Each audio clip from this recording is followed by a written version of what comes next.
When you're going into a game like this, as you said, one of their biggest games in years, how do you prepare your team? Well, we prepare the same way for everybody. I guess 20, 30, 40 years ago around here, people would say, you can't overlook these guys. We don't overlook anybody.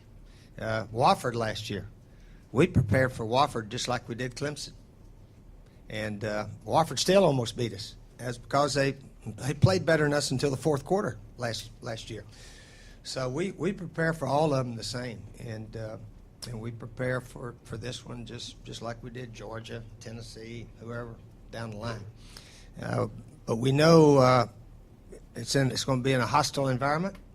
Their crowd's going to be loud and screaming. But we've been in those situations before. And if you're going to have a good team, you've got to go into those places and beat the other team. So we know what to expect. And whether or not we can do it, that's why we go play the games. Do you tell your players this week what you told us that this is? Oh, yeah. Yeah, they know the scenario of the game. They know the circumstances that we're in. And they know it's going to be loud. And it's an opportunity for South Carolina to take our football show on the road and see what we can do. Hopefully we can play very well. There's plenty of ball players in the state of Florida. A little surprised that South Florida is struggling so much right now. But they got a new coach, and I'm sure they'll be back probably pretty soon. Plenty of athletes in the state of Florida. They all can't go to Florida State, or Miami. So a lot of them stay home close there. And Orlando, a lot of people in that area. So they've done a good job. George O'Leary is a veteran coach. I think he's been a head coach maybe longer than I have. I'm not sure, but we're probably pretty close to as many years as a head coach. So he's got a solid foundation there. He's built his program the right way. They run the ball and play defense and do things that winners do. So give Coach O'Leary credit and the staff down there for building it. Steve, you've coached a lot of games in the state of Florida. Is it kind of different going to play such a huge game against a team that's not in the SEC or ACC? We don't look at it what conference they're in. We just sort of look at how they play the game and look forward to competing against them.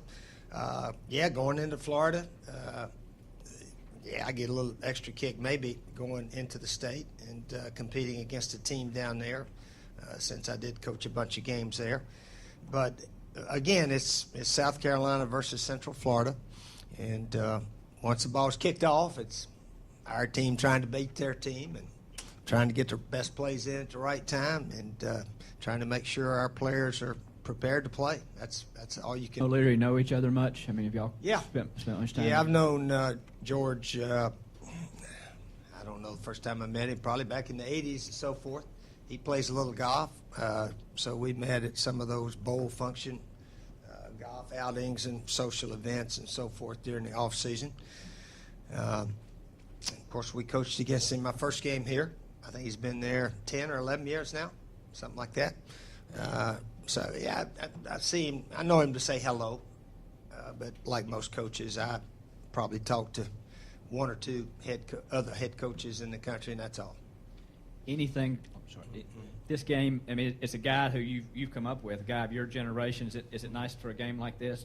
It's not just 30-year-old offensive coordinators. No, we really don't think about that too much. I bet if you ask our team who the head coach was, they may not know, and Central Florida may not know I'm the head coach up here.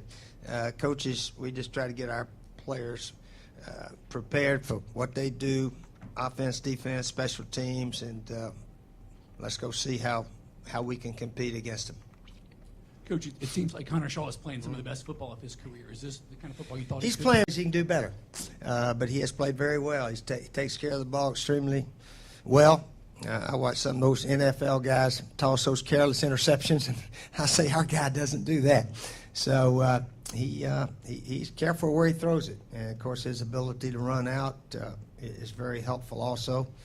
But and Dylan played very well the other day. The one throw could have been a jump ball, hit the ground, but it didn't, and they had a big play off of that. But other than that, Dylan was very good, and there's a chance he's going to play also in this game.